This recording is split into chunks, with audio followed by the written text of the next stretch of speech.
Welcome to the main branch of the Cape May County Library System, located here on Mechanic Street in the town of Cape May Courthouse, New Jersey.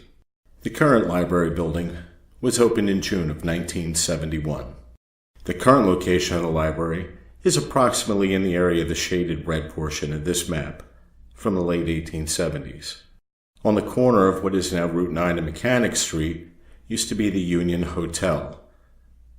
A fire that started in the Union Hotel in 1905 destroyed many of the buildings here on Mechanic Street. Over the summer of 2017, we conducted a series of 5 investigations here inside the library after hours. During several of our investigations, we were accompanied by members of the library staff. This proved to be most helpful as they were able to determine the difference between what is a normal library noise and what may or may not be a normal noise.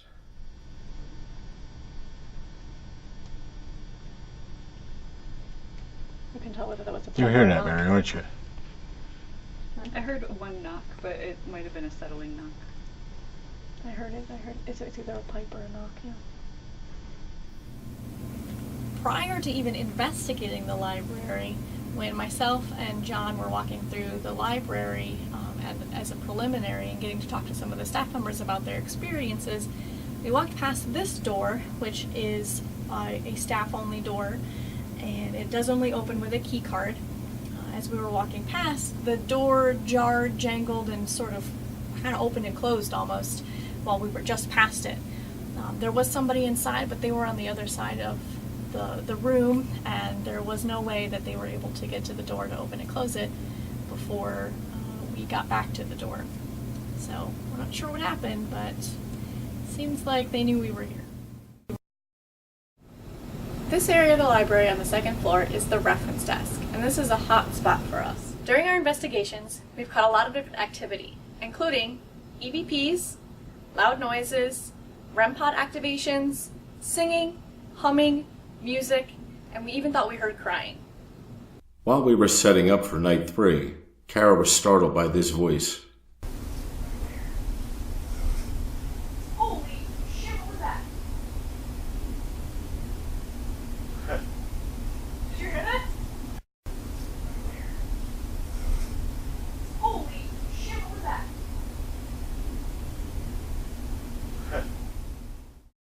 Here are some audio clips of the REM pod being activated while it was on the reference desk. To activate the REM pod, something needs to physically touch or be within a half an inch or so of the antenna.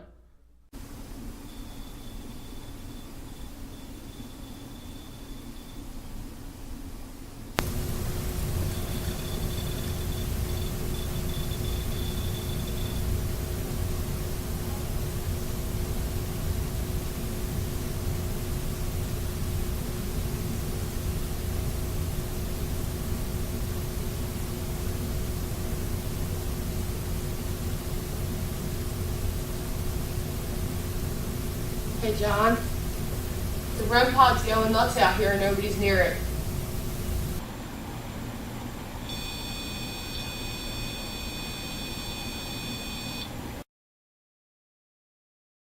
We use audio and video recorders to attempt to capture voices.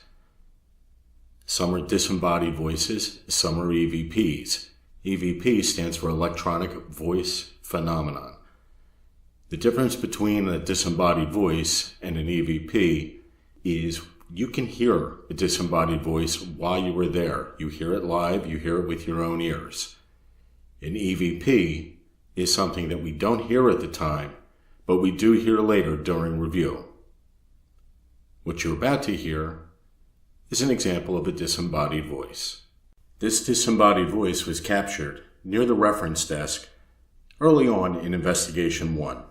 Okay. Like, well, how did that happen? Right. Well, there's a lot of times I'm up here doing What'd you just something, say? and I'll hear the door open and close, but I always think it's somebody. What did you just say? Huh? What did you just say? What did I just say? Did you just say You hesitated like you No, said I something. heard You something. I heard something too. I heard it was It sounded like a a truck.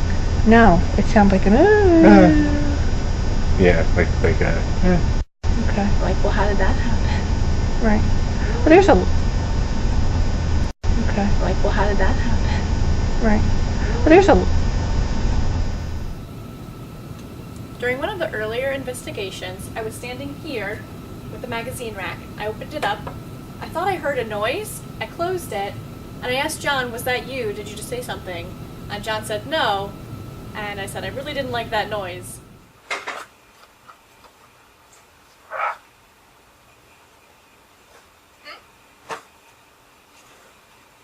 Did you hear something?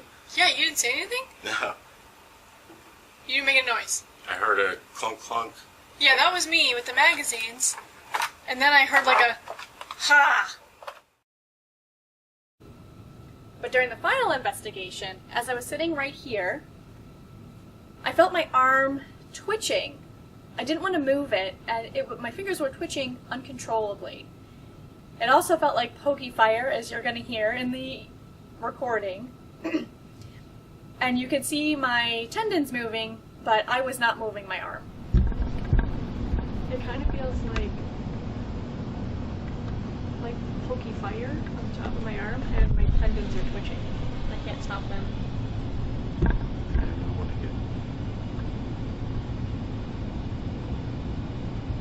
And I know I'm hydrated. Ow.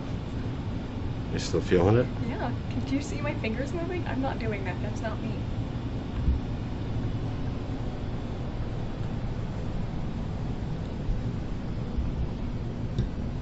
My tendons are moving. Like it's trying to push on my fingers. Ow! Stop! Ah.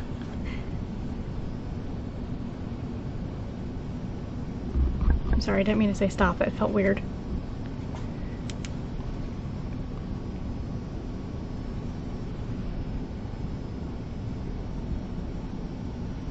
I still feel it though.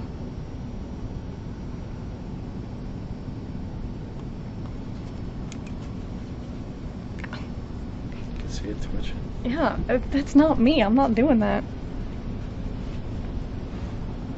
Does it feel cold or anything? Yeah.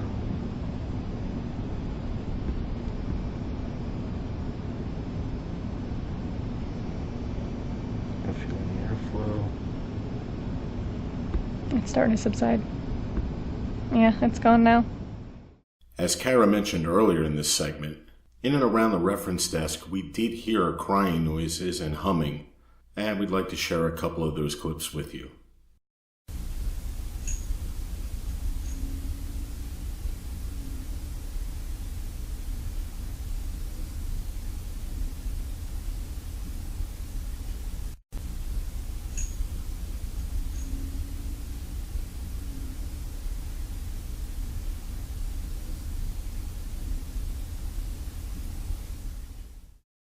Yeah, that one did it. And that one did it. One fork too.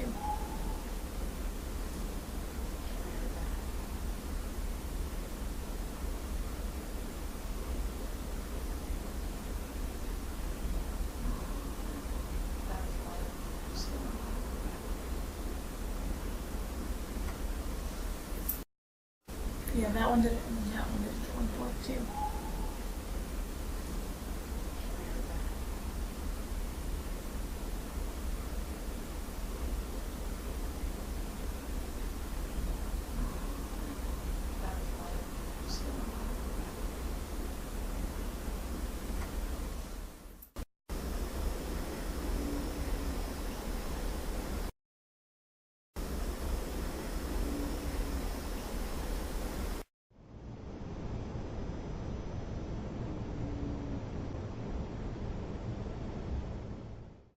During setup and breakdown, we leave recorders running as we often catch EVPs during this activity.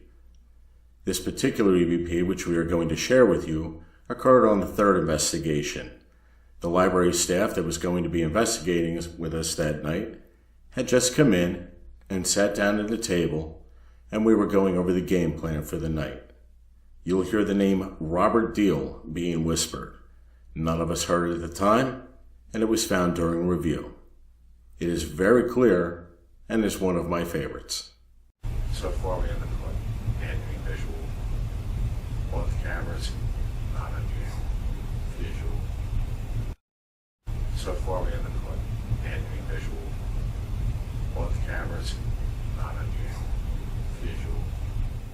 During the fourth investigation, Kelly and I were sitting here while John and Robert were setting up the last couple cameras. We first thought we heard a wail, which we caught on recorder.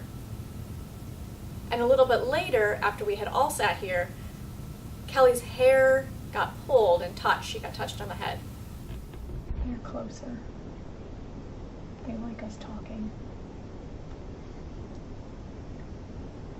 They got real quiet. Kelly, is it alright if it touches your hair again? Yeah, like my hair moved. Okay. Can you go ahead and touch Kelly's hair again on camera here so we could see it?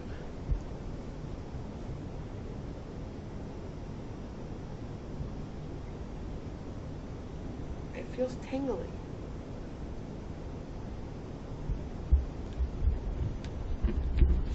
Medium EMF detector, don't we? What kind of reading you getting? 07, 05, 04, 05.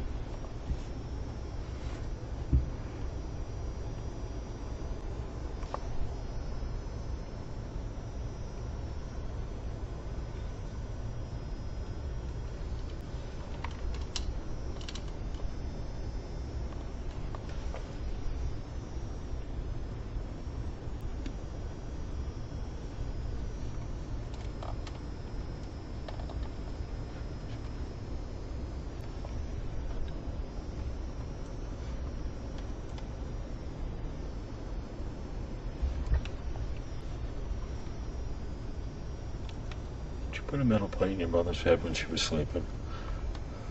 I mean, During the fourth investigation, we were conducting a very quiet EVP session where I sat on this side of the room and Karen Kelly sat on the other side where she had her hair pulled. And as I was sitting in the chairs here, I was looking toward this way. You can see with the lights on, you can see through those windows. When the light is off, they're fairly opaque. I saw what could be a reflection or something on the other side of that window. It was kind of a grayish, dark mass. Looked to be person-sized, and it would have been in the second row of panes above where the books are there. I'm not sure what that was. It did not come up on the videotape I was using. The fact that it didn't come up makes me think that it was on the other side of the glass because infrared light won't penetrate glass. So whatever it was appeared to be on the other side. During the fourth investigation, after Kelly's hair got touched, right after John thought he saw somebody on the other side of the glass, I came over to see if I could hear anything, if they were saying anything. I caught an EVP. It sounded like it said, "It's over there, follow this." And when I repeated that back to John and Kelly and Robert, it said to me, "Don't be scared." It sounded like it was coming closer as it was walking, like it was talking and walking at the same time. So the "don't be scared" part kind of shows up on our EVP, but the beginning part where I thought I heard, "It's over there, follow this," is not part of our recording.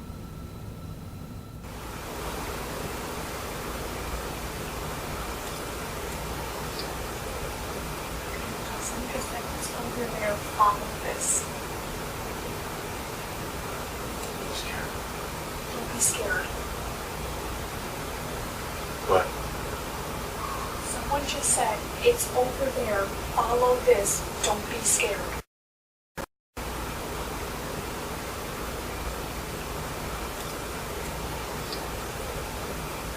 Someone just said, "It's over there, follow this." Don't be scared. What? Someone just said, "It's over there, follow this, don't be scared." during the first investigation towards the end of the night, when we were wrapping up and packing up some equipment, a couple of us were able to sit down and try to start an EVP session. And during that time, we were able to see what appeared to be almost heat waves in the air that was coming around in these stacks here and a little bit further down in the stack. In this video clip, we inadvertently caught the heat effect, if you will, or the shimmering that Kelly was speaking of. As you can see, on the left side of the most illuminated stack, and a little bit on the right side of the same, you will see the heat effect as it's going up. This small room is not accessible to patrons. It is a staff-only space. There have been many claims of things happening back in this area, and during some of our investigations, we got some interesting things happening. Now, some people claim to feel odd back here, feel a little uncomfortable. We do get some EMF coming from the floor near the entrance to this room, so that could account for why some people feel uncomfortable. It is something that we think is occurring naturally and not a supernatural phenomenon. But during investigation 1, we had a couple of things happen. We had a map that was rolled up in the corner here fall over when nobody was back here. We had a box topple down as well from in this space here. It toppled into the main part of the floor. And a couple of our staff members actually got some activity back here where they asked a flashlight to go on and off, and it was going on and off as they were asking. So it does seem to be a bit of a hot spot. Interesting. Very interesting. It's not going dangerous. Can you make this flashlight go off? Oh my god. No. Did you do that No, I'm going to take this off. No. Can you do it again? I'm going to leave it right here for you. Can you make this go off? Okay, thank you. You are so awesome. I didn't think you could do that. Do it one more time for me and I'll kick up my heels. All right. Did you hear that? Yeah, I heard that. Oh my god. Going into the library investigation, we figured that the radio tower that is behind the library building itself would play a major factor, especially when it comes to EMF. While conducting the baseline sweep on the first night of the investigations, we did take EMF meters and we checked the whole back of the building, first floor and the second floor, and found no unusual readings. However, in the area where the newspapers are being stored, we did notice high EMF levels that were occurring naturally. There appeared to be electric lines in the floor, as well as a junction box in the wall that was giving readings of up to 5 milligauss, which is extremely high. There is a theory among paranormal investigators that EMF will help an entity manifest, communicate, or otherwise make its presence known. It draws in the electromagnetic energy and converts it into sounds, sights, being able to move things. For example, this EVP was caught on a recorder along the back wall near where the radio tower is.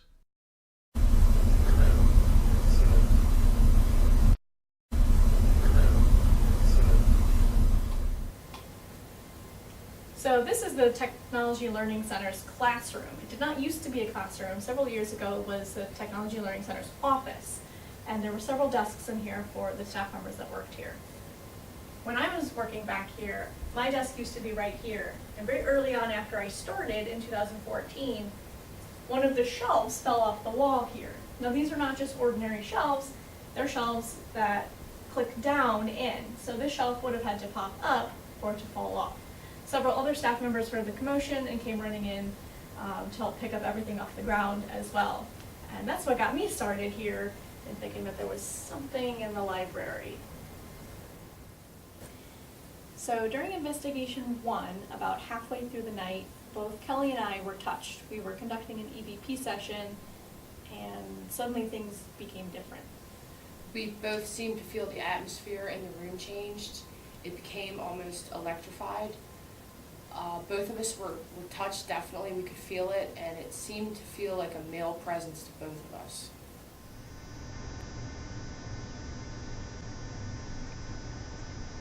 Are you pushing my shoulder?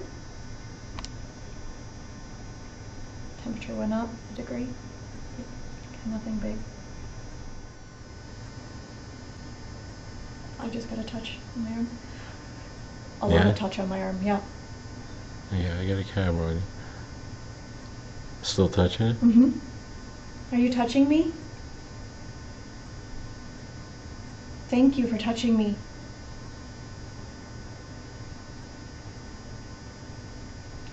No, this number didn't spike at all, but I felt it. During the first investigation here in the TLC, we did capture one EVP that was rather interesting. As you listen, you will hear the name David being whispered very loudly. Okay, I kind of think maybe you moved on. So unless you're here, you have to do something. Okay, I kind of think maybe you moved on.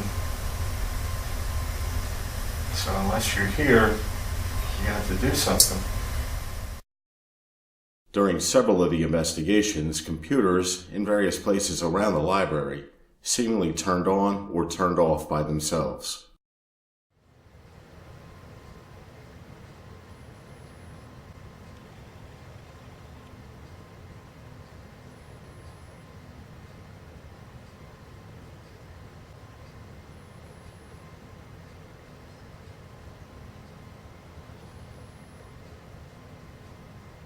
Well, something touched the mouse in here.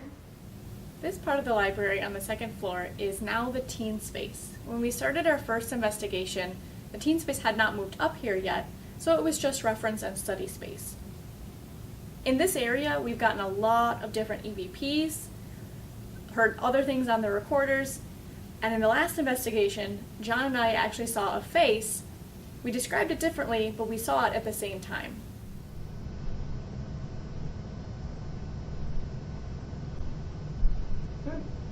Sorry, that was me. I think I just saw a face right by, In the corner? sort of near the corner, yeah. Right Yeah, I did too. on the other side of that teen fiction sign. Yep. I got my camera right on it too. Okay. I saw it looked a little bit past that stack toward the corner. And it's not where I thought. Maybe it came forward. But what I saw was dark. What I saw was light. In this section of the library, the teen section, we did manage to capture quite a few very interesting EVPs. One sounded as it could even be Native American, possibly Lenni Lenape, but we also captured two that were quite disturbing. Because if you can't use the elevator, there's no need for people to that. Because if you can't use the elevator, there's no need for people to that. Remember our names?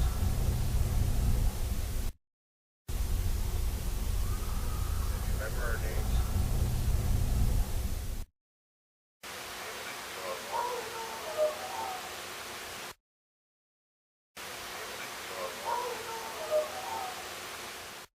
We were able to capture several other EVPs in this area. This area does seem to be very active.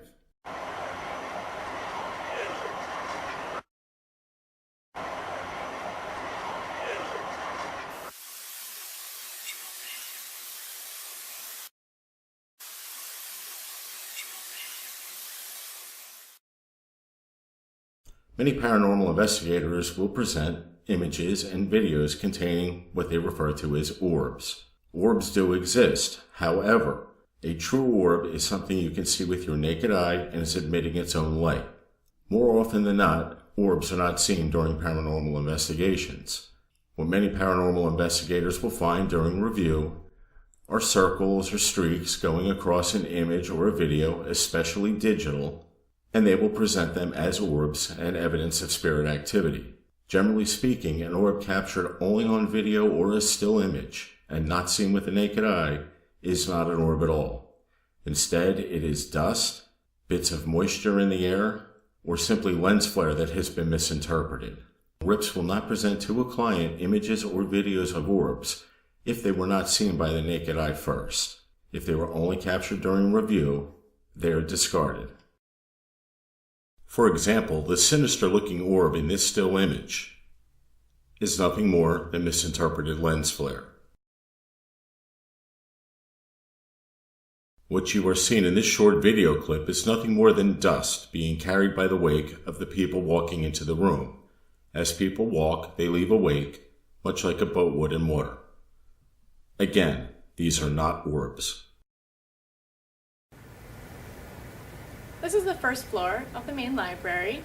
It's where patrons can check out books. It's also home to our fiction section, graphic novels, media, and our new books as well. Now this area has changed since our first investigation. During one of our investigations, there was a desk in this spot.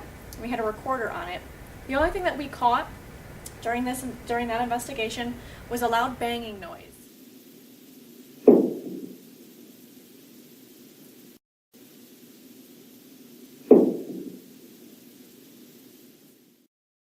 We made every attempt to debunk this noise. We dropped books in the book depositories both on the inside and the outside of the library, opened and closed doors on the first floor, and even dropped items such as staplers onto the floor. That first night when this noise was captured, nothing was found out of place or on the floor anywhere in the vicinity. Unfortunately, we did not have any cameras on the first floor, but Kara did review the security footage from the interior of the library and found nothing unusual. There's no way to call this paranormal, but it certainly was interesting. Near the end of the fourth investigation, something at the main desk caught Kara's eye. The front of the desk was decorated with drawings of various tools. On the floor was the handle of a paper hammer. Closer inspection showed that the handle of the paper hammer had been torn from the backing paper.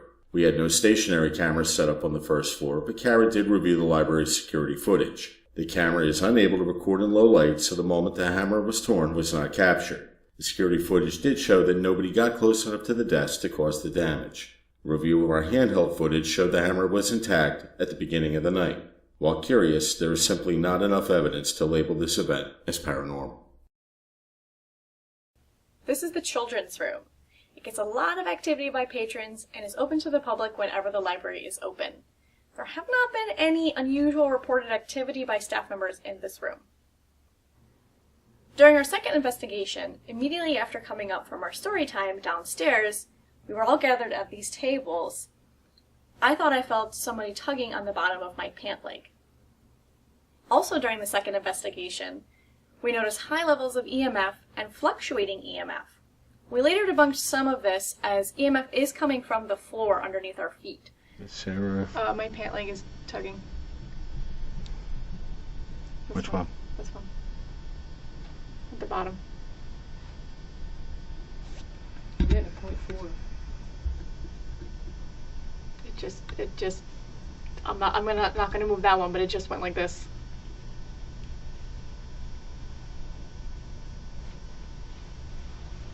Can you do that again?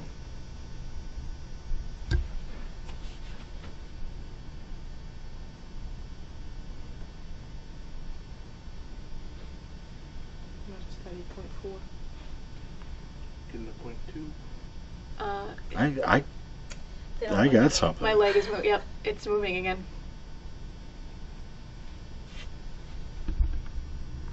It's on the inside of my calf. Did you see it moving? No, but I saw what almost looked like a strip of white light. Got white Just light before. again. Mm-hmm. Down low point. It's fluctuating between 7 and 8. But we're at 72.1. Can you grab my arm? It's okay, you can. I can feel it. You feel the cold. Mm-hmm. Feel. 72 over here. Right by my elbow. Yeah. Oh. That might just be the CIA chip that they implanted in me. See, that's why he won't get a smartphone. The government's following him. Very often during investigations, we experience what we refer to as battery drain. The theory behind battery drain is a spirit will use the energy of a completed circuit in order to manifest itself or to try to communicate with you. Battery drain does not happen to loose batteries. Battery drain tends to occur when batteries are connected to a device, thus completing a circuit. The theory is that the spirit needs a completed circuit in order to draw the power out of the battery. During night 2, we placed the battery into a battery tester. It completed the circuit, but it is a no-draw tester. The battery drain that you see is unexplained. During our second investigation, we were fortunate enough to be visited by Sergeant Norcross of the Cape May County Sheriff's Department. While making his rounds, Sergeant Norcross stopped in with his partner, Diogi, and the two did a walkthrough of the library with us. While Diogi showed no interest in ghost hunting, it certainly was fun having them along, at least for a few moments. And while we do take investigating very seriously, there's no reason why we can't have a little bit of fun along the way. How many do we have left? We have one left. Good job. One little monkey swinging in a tree. Teasing Mr. Alligator, can't catch me. Along comes Mr. Alligator, quiet as can be, and snaps that monkey right out of the tree. How many do we have left? No little monkeys! Very good job. That was a lot of fun. Good job. Meanwhile, what sick, demented bastard wrote that song? Hi, kids, let's learn about the food chain. Yeah. Sing the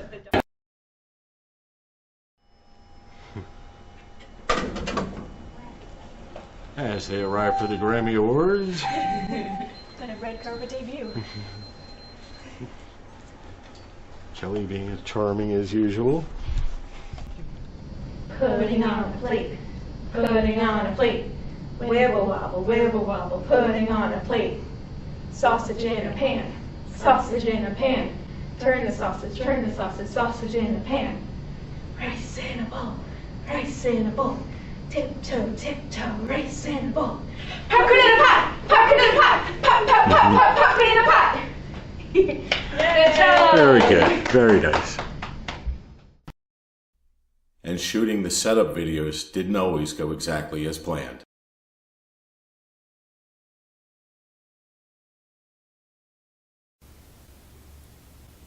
This room is the story time room. No, it's not the story time room. Just hold on. Just,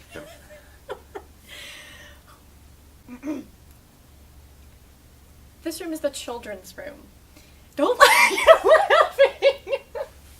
Okay. Okay. This room is the children's room. It gets a lot of activity by patrons and is open whenever the library is open. Whoa. Take two. 14. Okay, 14. Staff. There have. Damn it. Take 15. 15.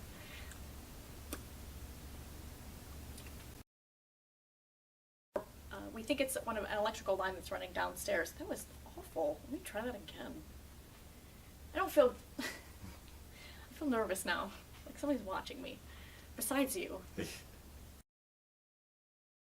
And this is a hot spot for us. Many times. Whoa! Sorry.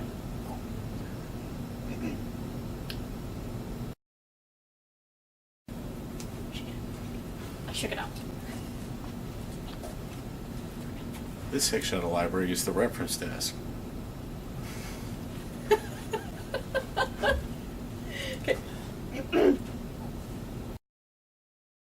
Things, including EVPs, noises. I completely forgot what I was gonna say. I need to write it down. It's gotta happen. Okay. Crying. And the Oscar for the worst voiceovers and lead-ins goes to Miss Karen Breen. That's me. Thank you. Oh, hey, tell us your story. A little bit, I'll lock it for you. Okay, go ahead. You missed that. Like, I almost completely went backwards. During the last investigation, when it was just Kara and I, or it wasn't? No, it was the fourth investigation. Take two. That means we gotta subtract one from Kara. Oh, yeah. I mean, sometimes it's not all serious. Like this. We've now committed. Wow.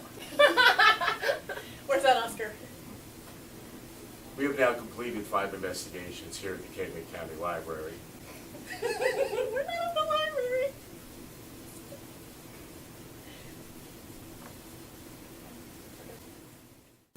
During a 5 or 6 hour investigation, there are long periods of inactivity. Okay. This is how bad it is. You're putting Kara to sleep here. I've got nothing. I don't hear anything. I don't feel anything. Mm-mm. Often, though, we are surprised when during a review we find out that what we originally thought was a slow time turned out to be active. See, sometimes what happens, honestly, we've been to places where we thought, man, not a damn thing has happened. And yet, when we get home and start doing a review, It's the loudest we room in find the. all kinds of stuff. This room is the story time room. We use it for all kinds of various library programs, including kid story times, teen programs, exercise programs, movie nights, and any other thing that we need a big space for. In this room, we had lots of different activity. We had everything from EVPs, trigger activating, shadow scene, and lots of other things, including rustling when we were not here, and other noises, rustling while we were here, and, well, you'll see from all the clips. The whole time you were reading that story, there was a shadow standing behind you. Oh, yeah? In the dark, yeah, in the dark. Maybe you like the pictures. I mean, usually during story time, they read it and then they show it. Oh, that's true. It feels like there's something near me inside. Like, just feel like there's something near me. Yep, different pressure in your ear. Mm-hmm. Kind of when someone's standing next to you, you know, you Mhm. feel like that. I don't feel it on the side at all.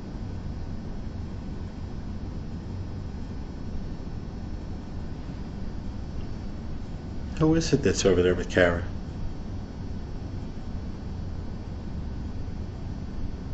It's okay, you can talk. Are you cold? Are you wearing a coat?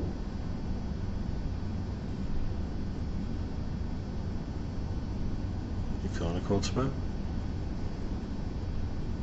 No, it sounds like a coat rustling. I keep hearing like a clothing rustling, like a coat or something. During the first investigation, we spent very little time in this room. While conducting review, we found no evidence. During the second investigation, we experimented with interacting. The children librarians sat down, read stories, and sang songs. And it did seem to have an effect. This investigation was definitely Trigger's night to shine. Way up in the sky, the little birds fly, while down in the nest, the little birds rest. You'll wake up the birds with a wing on the left and a wing on the right. The little birds sleep all through the night. You'll wake up the birds.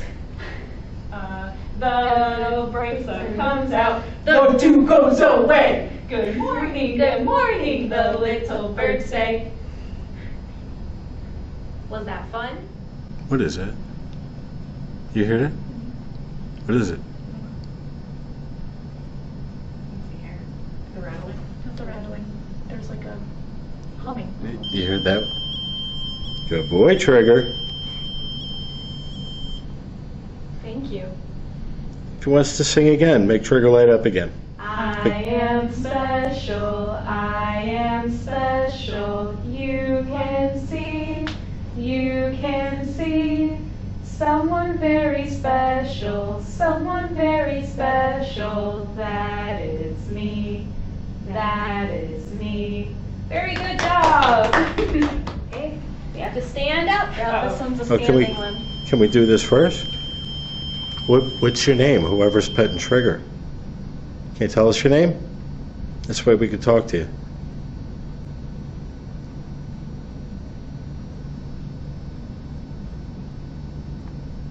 No? Okay. Shout it real loud. We'll hear it on the microphone, so I'll be able to hear it later. And we can come back and say hi.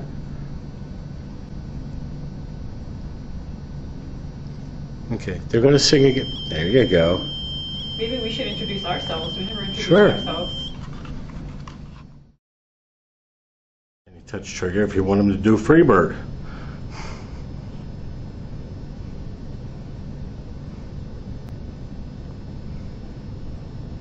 Is there another song you Freebird it Freebird is. it is. Freebird. I don't know Freebird. Would you like to? I don't have my guitar with me. Oh man. Do you hear that? My knee cupped just now. No. See? Voice again? Like from behind you. See, Trigger heard it. People get to come here and relax. You get to get lost in a book and forget about whatever problems they're having. Kids come here to learn. Nothing more important than teaching a child to read, is there? During one of our investigations, while people were down here, we saw some shadows on the wall. On other investigations, when we never came down to this room other than to set up our equipment and to remove our equipment later, we had lots of various noises, including rustling. It sounded like somebody was moving or moving things down here. It sounded like someone was in the room, but we have evidence that nobody was here.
Once the investigation is over, the real work begins. All of the audio and video recordings must be first uploaded onto the computer. While digital recordings can be uploaded relatively quickly, the analog recordings must be uploaded in real time. For example, 2 one-hour mini DV videotapes takes 2 hours to upload. Typically, a 6-hour investigation takes about 3.5 hours to transfer onto the computer. Once all the recordings are on the computer, the review and analysis can begin. For those who watch paranormal shows on television, it would seem that the review and analysis is completed during the program's 3-minute commercial break. Unfortunately, that is far from reality. Generally speaking, each hour of recordings takes 2 hours to review and analyze, and even more if the investigation was particularly active. As far as the review and analysis, this series of library investigations proved to be daunting and very time-consuming. Here is a review of our review. Along with the members of the library staff, White Raven Paranormal Society conducted a total of 5 investigations between June and August of 2017. The total investigation time inside the library exceeded 32 hours. The total amount of audio recordings captured was 134 hours, 44 minutes, and 9 seconds. The total amount of video recordings captured was 107 hours, 18 minutes, and 9 seconds. These totals translate into approximately 10 days and 5 hours of recording. The total amount of time spent on review and analysis exceeded 500 hours. To put that in perspective, a normal work week for a full-time employee is 40 hours. If the review and analysis of the library recordings were a desk job, it would have taken that employee 12.5 weeks to complete. That's a lot of time spent wearing headphones and staring at computer screens. Additionally, more than 40 hours of production were invested into the making of this video presentation. In all, the review and analysis resulted in the capture of 104 EVPs, many more than what was included in this presentation. Further, 48 sounds and noises that could not be explained were captured as well. We've now completed 5 investigations at the Cape May County Library. What are our takeaways from this? Every time we've been there, there's been activity. We were not disappointed at all. I think that the activity, every time we were there, each session the activity got more and more. We got more things each time, while on the flip side of that, for library staff, the activity seemed to go down during the day while people were there. So it does seem like something was trying to communicate with us. For myself, I was surprised at all the activity we got. I did not expect that much. And it seemed that we got activity from all different time periods. We got EVPs with colonial voices. We had EVPs with other accents. One possibly was even Native American. And we got very modern sounding voices as well. I was very surprised at the activity. So what's our goal? Is it haunted?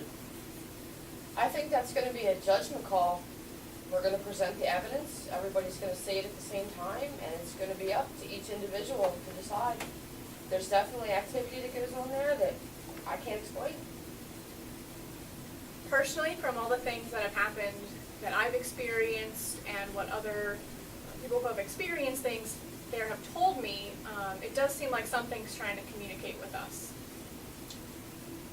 Yeah, I would have to say there's definitely paranormal activity. We got well over 80 EVPs, several unexplained noises, many unexplained noises. We had sightings, we had other things happen, people getting touched. There's definitely paranormal activity there. I wouldn't go as far as to say that it's definitely haunted. I think people are going to have to decide that for themselves. So, but in closing, we'd like to thank the Cape May County Library and their staff. They were very gracious hosts. They certainly, were a big help along the way to us and very supportive. For that, we're very grateful. And it's not often during investigations where we're invited in and given full reign. We had access to anything and everything that we possibly needed, and that was very helpful, and we are thankful for that. And we got a new member out of it. Yes, welcome, Karen. Thank you, thank you. One thing I do want to note as sort of our finality is that I don't think any of us felt threatened at any time while we were there during the event. There wasn't anything threatening that happened to us, so that's one positive thing out of these experiences. So, thank you for your time. We hope you enjoyed it.